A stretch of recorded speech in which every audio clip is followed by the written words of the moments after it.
Para saudara dan saudari yang Tuhan cintai, selamat pagi dan selamat bertemu lagi dalam Renungan Harian edisi hari Rabu tanggal 30 September tahun 2020. Hari ini gereja merayakan peringatan wajib Santo Hieronymus Imam dan Pujangga Gereja. Sekaligus hari ini adalah hari terakhir dalam bulan September. Dan nanti hari Kamis kita akan memasuki bulan yang baru, ialah bulan Oktober. Mengawali hari yang baru ini, kita hendak mendengar dan merenungkan sabda Tuhan.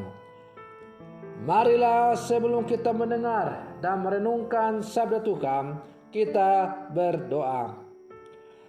Dalam nama Bapa dan Putra dan Roh Kudus. Amin.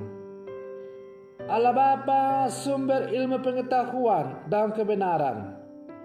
Dalam hati Santo Hieronymus Imammu, telah kau tanamkan cinta kasih mesra terhadap kitab suci. Semoga umatmu semakin banyak menimba kekuatan dari sabdamu dan menemukan sumber kehidupan di dalamnya. Bersabdalah ya Tuhan, kami siap untuk mendengarkan. Semoga sabdamu yang hendak kami dengar dan kami renungkan, dan contoh teladan hidup Santo Hieronymus Imam dan Pujangga Gereja semakin menjiwai seluruh kehidupan kami. Terpujilah Engkau Bapa, Putra dan Roh Kudus, kini dan sepanjang segala masa. Amin. Para saudara dan saudari yang Tuhan cintai, sabda Tuhan yang hendak kita dengar dan kita renungkan untuk mengawali hari yang baru dan pada peringatan wajib Santo Hieronymus Imam dan Pujangga Gereja diambil dari Injil Lukas pasal 9 ayat 57 sampai 62. Tuhan sertamu. Inilah Injil Tuhan kita Yesus Kristus menurut Santo Lukas. Sekali peristiwa ketika Yesus dan murid-muridnya sedang dalam perjalanan, datanglah seorang di tengah jalan berkata kepada Yesus, "Aku akan mengikuti engkau kemanapun engkau pergi." Yesus menjawab, "Serigala mempunyai liang dan burung mempunyai sarang, tetapi anak manusia tidak mempunyai tempat untuk meletakkan kepalanya." Lalu kepada orang lain Yesus berkata, "Ikutilah aku." Berkatalah orang itu, "Izinkanlah aku pergi dahulu menguburkan Bapakku." Tetapi Yesus menjawab, "Biarlah orang mati mengubur orang mati, tetapi engkau pergilah dan wartakanlah kerajaan Allah di mana-mana." Seorang lain lagi berkata, "Tuhan, aku akan mengikuti engkau, tetapi izinkanlah aku pamitan dahulu dengan keluargaku." Tetapi Yesus berkata, "Setiap orang yang siap untuk membajak tetap menoleh ke belakang tidak layak untuk kerajaan Allah." Demikianlah Injil Tuhan. Para saudara dan saudari yang Tuhan cintai, meninggalkan segala-galanya, keluarga, harta kekayaan, saudara-saudari, pokoknya meninggalkan segala-galanya demi Tuhan adalah jiwa dan keyakinan setiap orang kudus. Demikian juga para pengikut Kristus. Kita dituntut untuk meninggalkan segala-galanya demi untuk mengikuti Yesus. Seperti kata-kata Yesus sendiri, "Barang siapa yang mau mengikuti aku, maka ia harus meninggalkan ayahnya, ibunya, saudara-saudaranya, lalu kemudian mengikuti dia." para kudus membajak dan menguji imannya tanpa ragu. Jika sekarang merasakan buah-buah hidup mereka, maka itu adalah berkat ketekunan para kudus dalam menjalankan tugas dan panggilannya untuk mengabdi kepada Tuhan. Kita pun diajak untuk berani meninggalkan egoisme, menjual kepuasan sesat demi pertumbuhan kepribadian, menjual sikap coba-coba dan membeli sikap fokus, melepaskan kenyamanan dan melakukan pelayanan. Kita diajak untuk mengikuti Yesus, seperti kata-katanya, "Ikutilah aku." Para kudus, termasuk Santo Hieronymus yang dirayakan peringatannya hari ini, 1600 tahun atau 16 abad meninggalnya, dan banyak pendahulu kita, para kudus, sudah mengikuti Yesus tanpa ragu. Menurut catatan sejarah, Santo Hieronymus lahir di Stridon yang terletak dekat Aquila, Italia pada tahun 342 dengan nama Eusebius Hieronymus Cyprianus. Sebuah sumber menyebut kelahiran Hieronymus pada tanggal 27 Maret 347. Ayahnya yang bernama Eusebius adalah seorang Kristen yang saleh hidupnya. Ia dikenal di kalangan luas sebagai tuan tanah yang kaya raya. Oleh sebab itu, semasa kecilnya, Hieronymus dididik untuk hidup sebagai seorang Kristiani yang saleh dan bekerja keras. Setelah menempuh pendidikan calon imam, Hieronymus ditabiskan menjadi imam pada tahun 379 di Antioquia.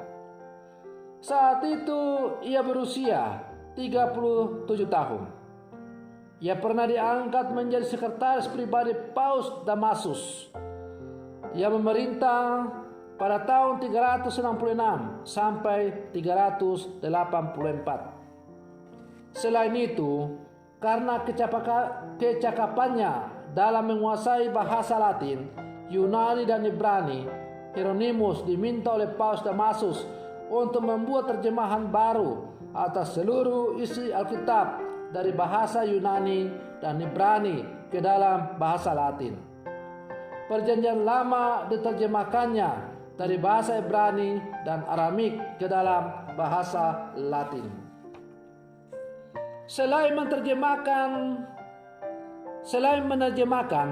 sejak tahun 395, Hieronymus juga menulis sejumlah buku komentar atas beberapa bagian kitab suci Perjanjian Lama, antara lain mengenai kitab Yunus dan Obadya, kitab Nabi Yesaya, kitab Zakaria, Maliaki, Hosea, Yoel dan Amos, kitab Daniel, kitab Yehezkiel, dan kitab Yeremia. Dalam komentarnya tentang kitab Nabi Yesaya, antara lain dia menulis demikian: "Aku menyerahkan kembali apa yang kuperoleh karena taat kepada perintah Kristus. Selidikilah kitab suci dan carilah, maka kamu akan menemukannya. Aku tidak mendengar kata-kata ini bersama orang Yahudi. Kamu salah karena kamu tidak mengenal kitab suci maupun kuasa Allah. Kalau seperti dikatakan Rasul Paulus, Kristus itu kuasa Allah dan kebijaksanaan Allah, maka orang yang tidak tahu akan kitab suci juga tidak tahu akan Allah dan kebijaksanaannya. Tidak tahu akan kitab suci berarti tidak tahu akan Kristus." Kita diingatkan oleh Hieronymus bahwa Allah dan kebijaksanaannya dikenal dengan cara membaca dan memahami kitab suci. Kristus dan misinya dikenal dengan cara membaca Injilnya. Lebih lanjut, Hieronymus mengatakan, "Jangan ada yang mengira bahwa aku mencoba mencakup dalam beberapa kata isi buku yang amat luas ini. Sebab bagian kitab suci ini memuat seluruh misteri Tuhan. Di dalam lembaran-lembaran ini kitab suci dinyatakan bahwa Immanuel lahir dari Santa Perawan Maria. Juga dinyatakan banyak perbuatan dan tanda-tandanya yang mengagumkan. Kematian, pemakaman, dan kebangkitannya. Pun pula karyanya sebagai penyelamat bagi segala bangsa. Apalagi tentang fisika, etika, dan logika. Segala sesuatu termaktub dalam kitab suci. Para saudara dan saudari yang Tuhan cintai. Singkatnya, hampir separuh hidupnya sebagai seorang imam dan pujangga gereja, ia menghabiskan waktunya untuk mendalami kitab suci. Karena itu, Hieronymus sungguh-sungguh amat mengenal dan menguasai kitab suci. Dan ia bukan hanya menguasai dan mengenal kitab suci, tapi ia sungguh-sungguh menghayati. Karena itu, ia kadang disebut sebagai kitab suci yang hidup. Para saudara dan saudari yang Tuhan cintai. Lalu pertanyaannya sekarang adalah, apa yang bisa kita petik dari peringatan Santo Hieronymus ini? Sebagaimana Hieronymus itu menjadikan kitab suci sebagai sumber hidupnya, dan ia bukan hanya menjadi sumber hidupnya, tetapi menghidupinya dengan sungguh-sungguh, maka kita juga diajak untuk sebagai murid-murid Yesus yang hidup bersama sekarang untuk menjadikan kitab suci bukan hanya sebagai sumber hidup, tetapi juga harus menghidupi sabda Tuhan itu. Sehingga sabda Tuhan yang tertulis dalam huruf-huruf mati kitab suci menjadi hidup oleh karena kita menghidupinya. Kitab suci atau sabda Tuhan yang tertulis dalam huruf mati itu akhirnya menjadi daya gerak, daya pemberi hidup oleh karena setiap orang yang membaca dan merenungkannya sungguh membuat dia hidup dalam hidupnya dan menghidupi seluruh kehidupannya. Sehingga kitab suci itu atau sabda Tuhan itu sungguh-sungguh menjadi nyata. Para saudara dan saudari yang Tuhan cintai, semoga perenungan saya ini pada pesta Santo Hieronymus, seorang imam dan penjaga gereja, semakin mengajak kita sebagai murid-murid Yesus yang hidup di zaman sekarang untuk akrab bergaul dengan kitab suci. Semoga sabda Tuhan semakin menjiwai seluruh kehidupan kita. Semoga demikian. Selamat pagi. Tuhan Yesus memberkati.